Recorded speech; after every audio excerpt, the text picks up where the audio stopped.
قوله هذا هو كلام القدماء أي من يريد معرفة العقائد من غير خلط الفلسفيات هو كلام السلف والتسمية بالكلام لما وقعت منهم ذكر وجه التسمية عقيب ذكر كلامه قوله المنزلة ذکر وجه التسمیۃ عقیب ذکر کلامہم ذکر وجه التسمية عقيب ذكر كلامه دا اسم العلم دی علامہ تفسیرانی رحمۃ اللہ علیہ دلتے کی دا خبر کری ہوا کہ وہذا هو کلام القدماء جی یہ اردو کی وہ ریکارڈنگ کو اچھا تو علامہ تفسیرانی رحمۃ اللہ علیہ نے یہ فرمایا کہ وہذا هو کلام القدماء. اب یہاں پر علامہ خیالی رحمۃ اللہ تعالی علیہ اس حاضہ کا مشار الیہ بتا رہے ہیں کہ اس حاضہ سے کس کی طرف اشارہ ہے. حاضہ تو اشارے کے لیے آتا ہے قریب کے، تو یہ قریب جو ہے اس میں تو یہ ایک جو وجہ تسمیہ ہے آخری، یہ اس کو دیکھیں شرح قائد نصفی کو،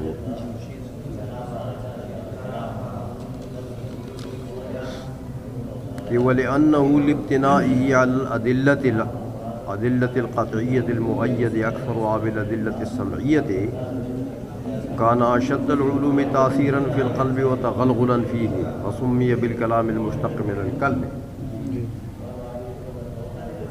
تو یہ جو وجہ تسمیہ ہے یہ قریب ہے، سمجھ آئیے. تو ظاہر اور متبادل یہ ہے کہ یہ بیان فرما رہے ہیں کہ یہ جس کا وجہ تسمیہ یہ ہے، یہ کلام القدماء ہے. یہ جو آخری وجہ تسمیہ ہے، جس کی وجہ تسمیہ یہ ہے، تو یہ کلام القدماء ہے. تو بھائی جس میں مطلب یہ ہوا کہ کلام قدماء پھر یہ کہ لابتنائہ علی الادلۃ القطعیہ المؤید اکثرها بالادلۃ السمعیہ. جی یہ کلام القدماء ہے. حالانکہ کلام القدماء میں یہ چیز تو ماخوذ نہیں ہے کہ وہ اشد تغلغلا ہو. دیکھو اشد العلوم تاثیرا فی القلب و تغلغلا فیہ، کہ اس میں اشدیت ہو، تاثیر فی القلب کہ وہ دل میں زیادہ اثر کرے اور زیادہ جنبش پیدا کر دے. کسی کے دل میں تاثیر کرنا یہ تو قلوب مختلف ہوتے ہیں، لوگوں کے قلوب مختلف ہوتے ہیں. تو کسی کے دل میں یہ تاثیر کرے گا ہی نہیں، کسی کے دل میں تھوڑا تاثیر کرے گا، کسی کے دل میں زیادہ تاثیر کرے گا. تو یہ تاثیر کا کی شدت پر دار و مدار رکھ کے اس کو کلام القدماء کہنا، یہ تو کوئی معین چیز نہیں ہے. آئی سمجھ میں؟ جی یہ ایک سوال یہاں پر ہوتا ہے. تو علامہ خیالی رحمۃ اللہ علیہ فرماتے ہیں کہ ایسا نہیں ہے، یہ اس قریب کی طرف اشارہ نہیں ہے، بلکہ اے ما یرید معرفت العقائد من غیر خلط الفلسفیات. یہ تو وجوہ تسمیہ ہے.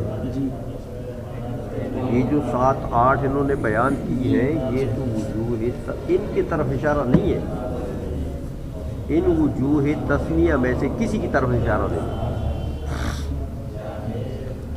سمجھ میں آ گئی ہے؟ جی ان وجوہ تسمیہ سے پہلے ایک چیز کا ذکر ہوا ہے.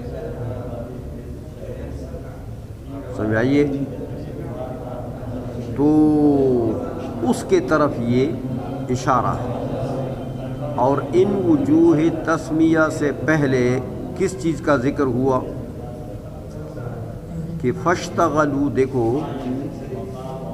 فاشتغلوا بالنظر والاستدلال والاجتہاد والاستنباط وتمہید القواعد والاصول وترتیب الابواب والفصول وتکثیر المسائل بأدلتها وإيراد الشبه بأجوبتها وتعیین الاوضاع والاصطلاحات وتبیین المذاہب والاختلافات. یہ سمجھ آئیے؟ تو یہ وجوہ تسمیہ سے پہلے اس چیز کا ذکر ہوا کہ اسلاف جو تھے وہ مستغنی تھے علم کلام کی تدوین سے، لیکن جب ضرورت پڑ گئی ان کو، اختلافات زیادہ ہو گئے اور گڑبڑ پیدا ہو گئی ہے، تو ان لوگوں کو ضرورت پیدا ہو گئی ہے نا، ضرورت پڑ گئی ہے. تو ضرورت پڑنے کے بعد پھر کیا ہوا؟ فاشتغلوا بالنظر. تو یہاں سے لے کے یہ آخر تک وتبیین المذاہب والاختلافات، یہاں تک یہ جو چیز مذکور ہے، حاذا کا اشارہ اس کی طرف کہ متکلمین مشتغل ہو گئے ان باتوں میں، تو ان کو جمع کر کے اس کے مجموعے کے طرف بتاویل مذکور، حاذا کا اشارہ ہے. بتاویل مذکور حاذا کا اشارہ. اسی لیے اچھا، اب یہ آگے کلام متاخرین آ رہا ہے. تو متاخرین اور متقدمین کے کلام میں کیا فرق ہے؟ کہتے ہیں وہ فرق آپ نے دیکھ لیا.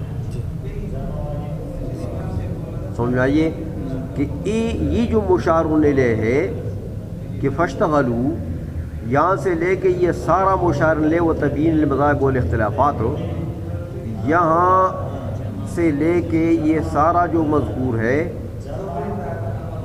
اس میں کوئی فلسفیات کا ذکر ہے اور متاخرین والے میں فلسفیات کا ذکر ہے کہ وہاں فلسفہ خلط ہو گیا ہے علم کلام کے ساتھ. سمجھ آئیے؟ تو یہ قدماء کا جو کلام ہے اور متاخرین کا جو کلام ہے، دونوں کے درمیان میں یہ فرق ہے. اس لیے علامہ خیالی فرماتے ہیں کہ دیکھو اے ما یفید معرفت العقائد، ایک تو اشارہ ہے کس کی طرف ہو؟ جو معرفت العقائد کا مفید، تو وہ تو یہ چیز ہے کہ فاشتغلوا سے لے کے آخر تک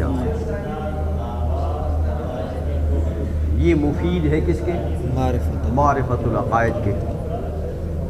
سمجھ میں آ گئی ہے؟ باقی متاخرین اور متقدمین میں فرق کیا ہے کلاموں میں؟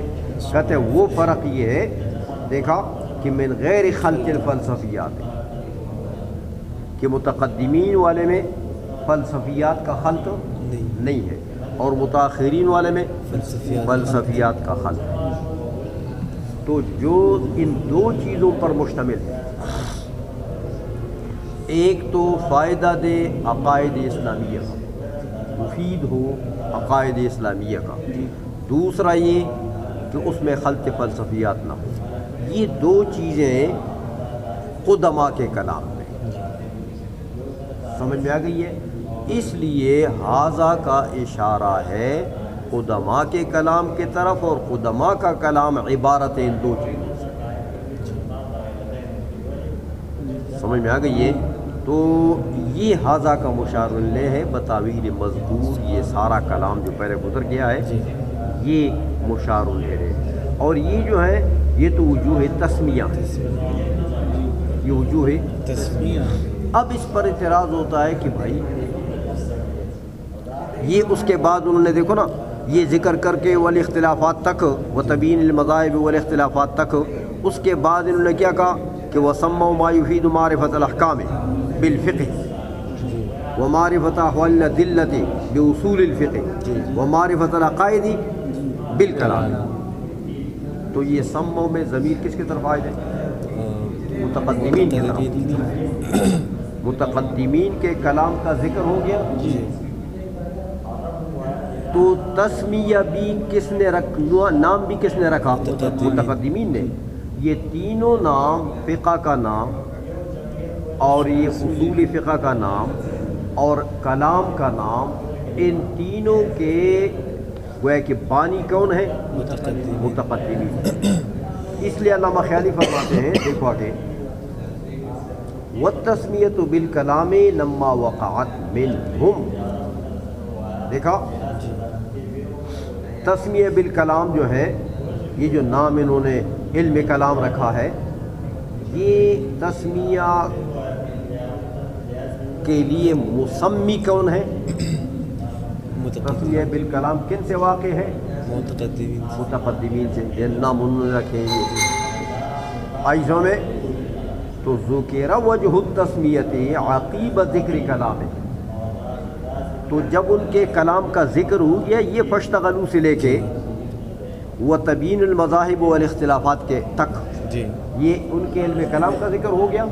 تو علم کلام کے ذکر کرنے کے بعد پھر انہوں نے نام رکھا کہ بھئی یہ چیزیں اس میں ہے. تو اس کا نام کیا ہے؟ کلام. مفید عقائد ہے تو وہ کلام.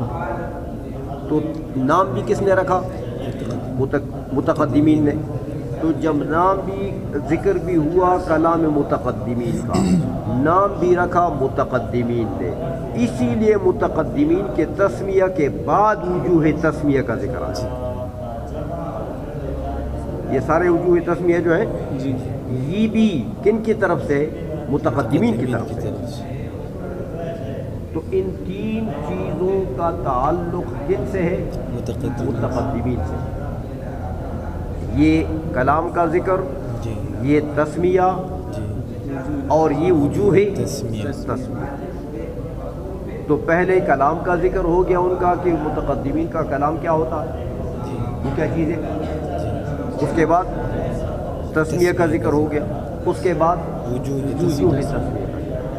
تو یہ سارے یہاں تک یہ ساری چیزیں یہ ان کے گویا کہ بانی مبانی کون ہے؟ متقدمین. سمجھ میں آ گئی ہے. اس لیے فرماتے ہیں کہ وہ کلام السلف ہے والتسمیۃ بالکلام لما وقعت منہم. اور یہ تسمیہ بالکلام جو ہے یہ جب واقع ہے ان سلف سے یعنی متقدمین سے. تسمیہ بھی نام بھی انہوں نے رکھا. اس لیے پھر ذکر وجہ التسمیۃ عقیب ذکر کلامہم. جب ان کے کلام کا ذکر ہو گیا تو اس کے بعد انہوں نے وجوہ تسمیہ کا ذکر کیا.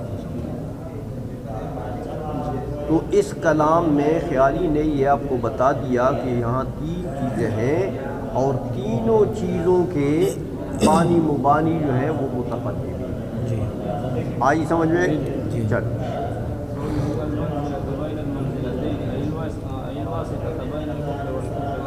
بین الایمان والکفر.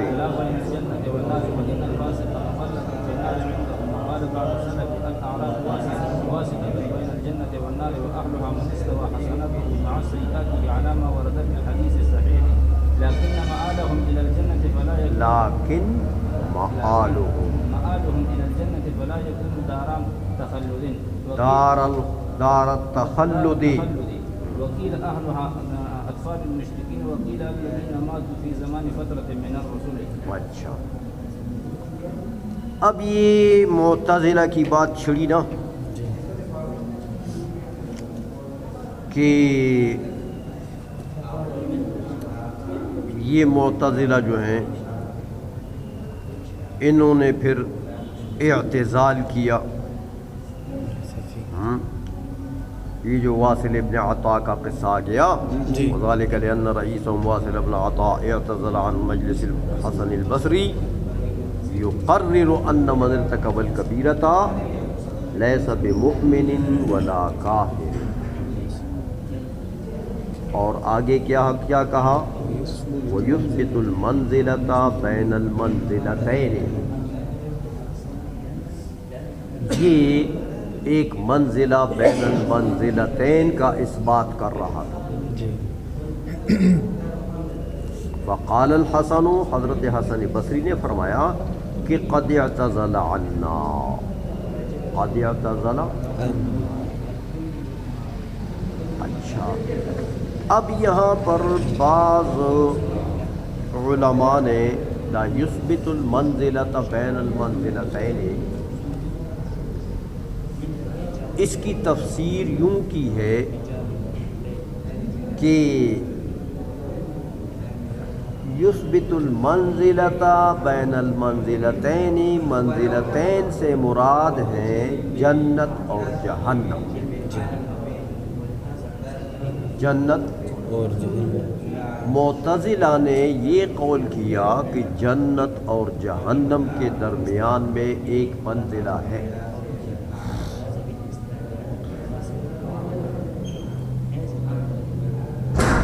اور اس منزل میں یہ جو مرتکب الکبیرہ ہے نا، جی. مرتکب الکبیرہ، چونکہ ان کے نزدیک مرتکب الکبیرہ تو مومن میں نہیں، کافر بھی نہیں، تو یہ جو مرتکب الکبیرہ ہے اس کا محل کون سا ہے؟ وہی جو جنت اور جہنم کے درمیان میں منزلہ ہے نا، اس کی منزل وہ ہے. جی. اور اس پر ان علماء نے استدلال کیا کہ بھائی دیکھو، یہ منزلہ سے مراد ہے منزلہ بین الجنت والنار، اس لیے کہ آخر مومن کو تو چلو وہ کہتے ہیں کہ وہ مخلد فی الجنہ، کافر ہے تو اس کو وہ کہیں گے مخلد فی النار. یہ جو لیس بمومن ولا کافر ہیں، یہ خلصہ مشکل جو ہے، اس کے لیے بھی تو کوئی جگہ چاہیے. اس کے لیے بھی تو کوئی جگہ چاہیے. تو اس کے لیے جگہ بنانے کے لیے انہوں نے کون سی جگہ بنائی؟ کہتے ہیں وہ درمیان میں ہے، نہ جنت ہے وہ نہ دوزخ ہے، جی. بس وہ اس کا محل ہے. جی. سمجھ میں آ گئی ہے؟ یہ دلیل انہوں نے پکڑی ہے کہ بھئی یہ منزلہ سے مراد جنت اور دوزخ کے درمیان منزلہ ہے. اور وجہ یہ ہے کہ اس فاسق کو کدھر لے جاؤ گے جو نہ کافر ہے نہ مومن ہے؟ سمجھ آئیے؟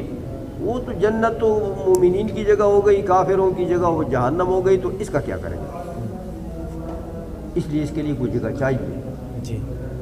وہ جگہ معتزلہ کے نزدیک کہتے ہیں وہ جگہ ہے جو جنت اور نار کے درمیان منزلہ ہے. یہ بعض علماء نے منزلہ کی تفسیر کی اور اس کے اوپر یہ دلیل دی کہ اس کے لیے کوئی محل چاہیے، اور وہ محل وہی منزلہ. علامہ خیالی ان کا رد کرتے ہیں، فرماتے ہیں ایسا نہیں ہے. دیکھو ما قبل میں دیکھو وہ بیان کس بات کا کر رہے ہیں.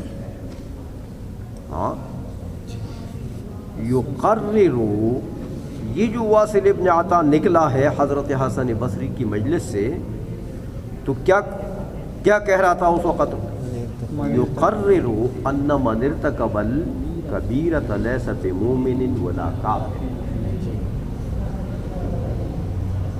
یہ وہ کہہ رہا ہے. کیا اس نے یہ کہا ہے کہ ان مرتکب الکبیرۃ لیس فی الجنۃ ولا فی النار؟ یہ تو ہم دیکھو منزلہ جو مان رہے ہیں وہ کون مان رہے ہیں؟ معتزلہ.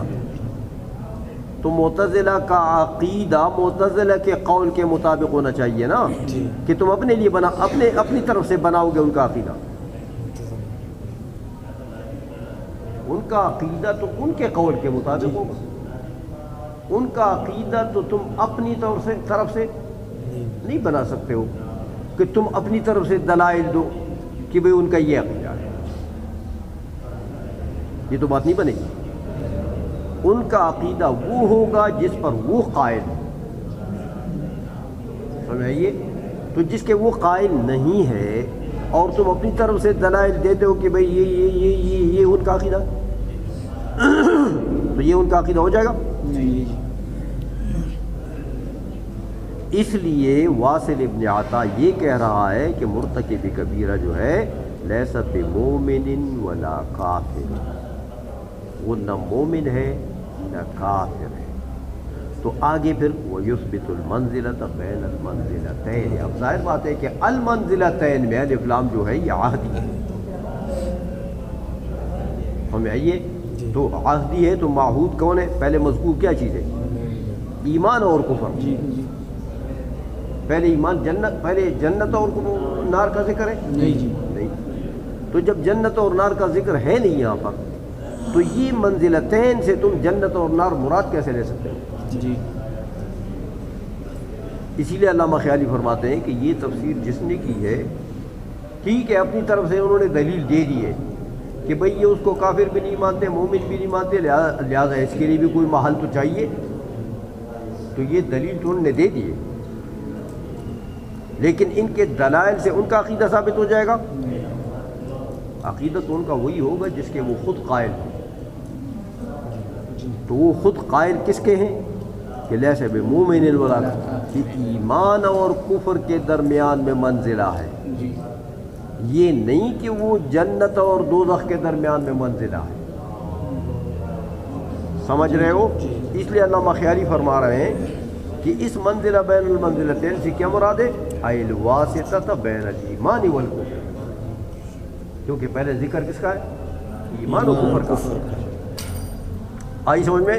جی۔ لا بین الجنت والنار، آئی سمجھ میں؟ جی۔ اچھا، اب ایک اعتراض وہی ہوگا کہ بھائی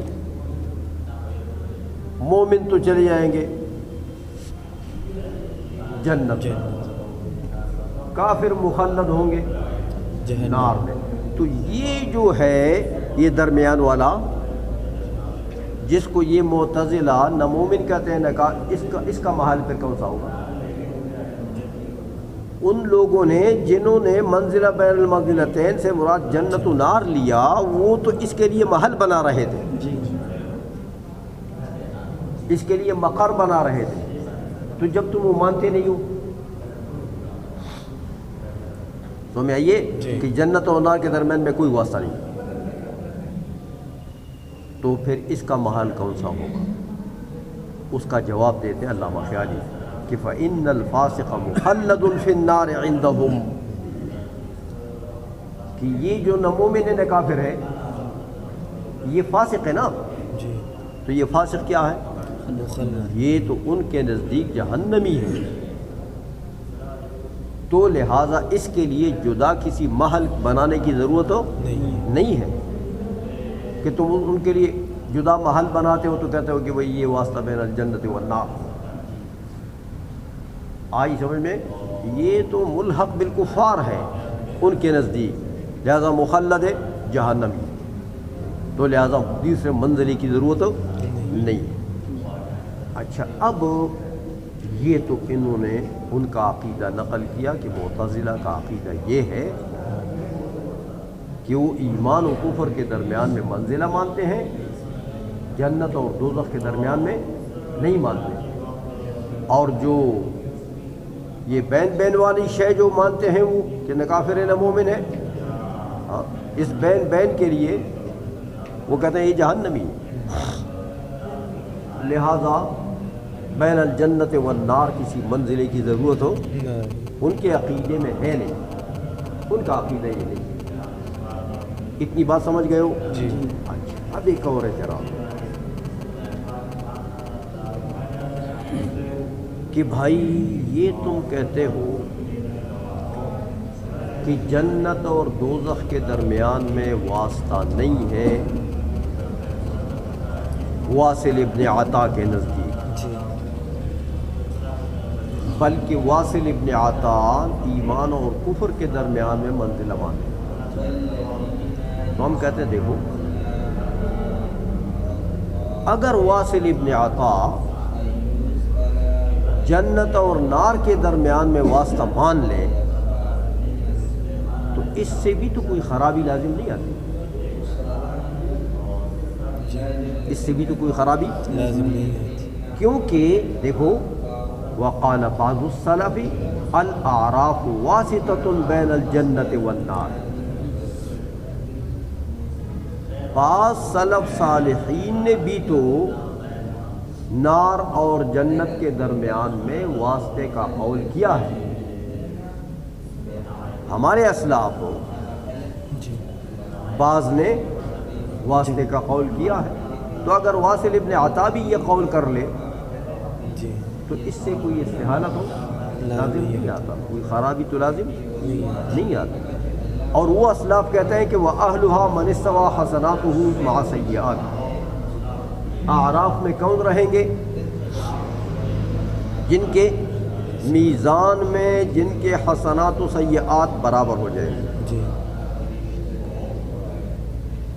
کیونکہ ایک کو ترجیح ہو جائے گی, حسنات کو ترجیح ہو جائے گی تو اہل جنت, سیئات کو ترجیح ہو جائے گی تو, لیکن برابر نکلے تو یہ اعراف ہی ہے. ان کا مقام کیا ہے؟ اعراف. کہتے ہیں یہ بات صرف اسلاف کا عقیدہ نہیں ہے بلکہ علی ما ورد فی الحدیث الصحیح, کہ حدیث صحیح میں بھی یہ وارد ہے.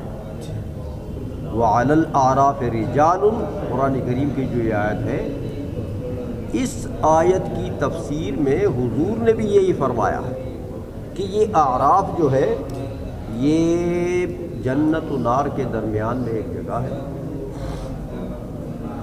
اور وہاں یہ لوگ جو ہیں یہ جن کے حسنات و سیئات برابر ہوں جی ان کا قیام ہوگا وہاں پر. سمجھ میں آ گئی ہے؟ اچھا, اہل تو اعراف کے یہ لوگ. تو اگر دیکھو یہ واسطہ بین الجنت والنار تو ثابت ہو گیا ہے, تو لہٰذا اگر واصل ابن عطا بھی اس کا قول کر رہے تو کوئی حرج تو نہیں ہے.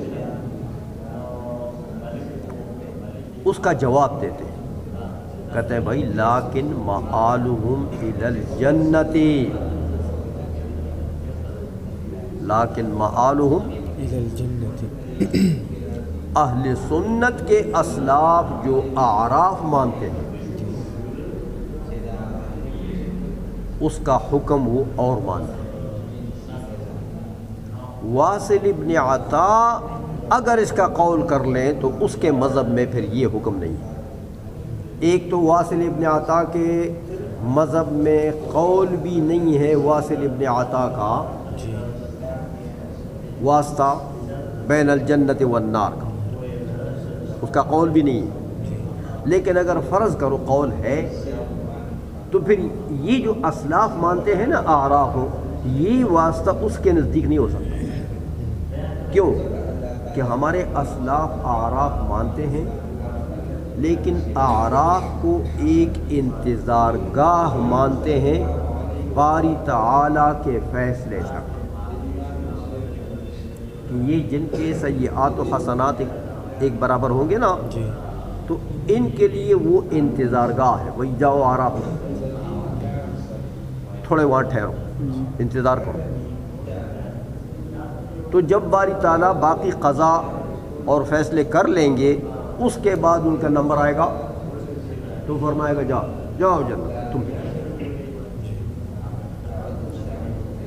تو باری تعالیٰ دیکھو نا, اسلاف ٹھیک ہے کہ وہ اعراف کا قول کرتے ہیں لیکن اعراف کو کوئی دار الخلود مانتے ہیں نہیں. وہ تو تھوڑی دیر کے لیے انتظار گاہ مانتے ہیں, دار الخلود تو نہیں مانتے. تو واصل ابن عطا اگر قول کرے گا جنت و جہنم کے درمیان میں, اور وہ محل بنے گا کس کے لیے؟ وہ بین والا جو ہے جو نہ مومن ہے نہ کافر ہے, تو واصل ابن عطا تو اس کو دار الخلد مانے گا. پھر اس واسطے کو تین چیزیں مانے گا, ایک جنت, ایک نار, اور ایک وہ بین. تو میں یہ کہ وہ بین جو ہے وہ جو نامومن والا کافر اس کے لیے دار الخلد مانے گا اس کو. جی تو ہمارے اسلاف تو اعراف کو دارالخلد نہیں مانتے، وہ تو تھوڑی دیر کے لیے انتظار گاہ کی حیثیت سے مانتے ہیں۔ اس لیے اسلاف کے قول کے مطابق واصل ابن عطا کا قول ہو نہیں سکتا۔ سمجھ میں آ گئی یہ؟ اس لیے فرماتے ہیں لیکن مآلہ من الجنت فلا یکون دار التخلد، لہذا دار الخلود وہ نہیں اسلاف کے اندر۔ اب یہ تو ایک قول تو یہی ہے کہ اسلاف جو اعراف مانتے ہیں اس کے اہل کون ہیں؟ جن کے گناہ اور حسنات جو ہے وہ برابر ہو۔ کہتے ہیں اس میں دو تین قول ہیں۔ وقیل اہلھا اطفال المشرکین، ایک قول یہ ہے کہ اعراف کے اہل کون ہیں؟ اطفال المشرکین، مشرکین کے جو بچے ہیں۔ اصل میں بات یہ ہے مشرکین کے بچوں کا مسئلہ اختلافیہ ہے، ان میں ایک قول یہ ہے کہ حضور نے فرمایا کل مولود یولد علی فطرت الاسلام، کل مولود، وہ مولود چاہے مشرکین کا ہے، چاہے مسلمانوں کا ہے، چاہے یہودیوں کا ہے، چاہے نصرانیوں کا ہے، چاہے ہندوؤں کا، چاہے کسی کا بھی ہے، وہ یولد علی فطرت الاسلام فابواہ یہودانہ او ینصرانہ او یمجسانہ۔ تو یہ تو ابھی نابالغ ہے اور عدم بلوغ کے وقت میں مر گیا، عدم بلوغ کے وقت میں مر گیا۔ اب اس کو جہنم میں لے جا سکتے ہیں؟ وہ مکلف ہی نہیں ہے۔ تو جب مکلف ہی نہیں ہے، عدم تکلیف کے وقت میں مرا ہے، تو اس کو عذاب دیا جا سکتا؟ اس نے کون سی نافرمانی کی کہ اس کو عذاب دیں؟ یا اس نے کوئی نیکی کا کام کیا ہے جو جنت کا مستحق بن جائے؟ وہ مکلف ہی نہیں۔ عائشہ میں اس لیے بعض علماء نے یہ قول کیا کہ یہ جو اولاد مشرکین ہے، نہ ان کو عذاب دیا جا سکتا ہے کہ جہنم میں بھیجا جائے، نہ یہ اہل ثواب ہے۔ تو جب اہل ثواب بھی نہیں ہے، اہل عذاب بھی نہیں ہے، لہٰذا ان کا محل کون سا ہے؟ اعراف۔ آئی سمجھ میں؟ بعض علماء نے یہ فرمایا کہ یہ مشرکین کے جو اطفال ہیں یہ جنت میں جائے گا، لیکن لا بحیث یصاب، سمجھ میں آئیے، یہ جنت میں جائیں گے لیکن اس حیثیت سے نہیں جائیں گے کہ ان کو گویا کہ ثواب کے طور پر کہ ان کو جنت میں اپنے اعمال کا ثواب اور عوض مل جائے، کیونکہ ان کا اعمال تو ہے نہیں، یہ مکلف ہی نہیں۔ تو جنت میں جائیں گے لیکن اس حیثیت سے نہیں کہ ان کو گویا کہ دوسرے مکلفین جس حیثیت سے جاتے ہیں کہ ان کو اپنے اعمال کا بدلہ مل جائے، اس حیثیت سے نہیں۔ تو پھر کس حیثیت سے؟ اس حیثیت سے کہ ان کی ولادت چونکہ اسلام پر ہوئی،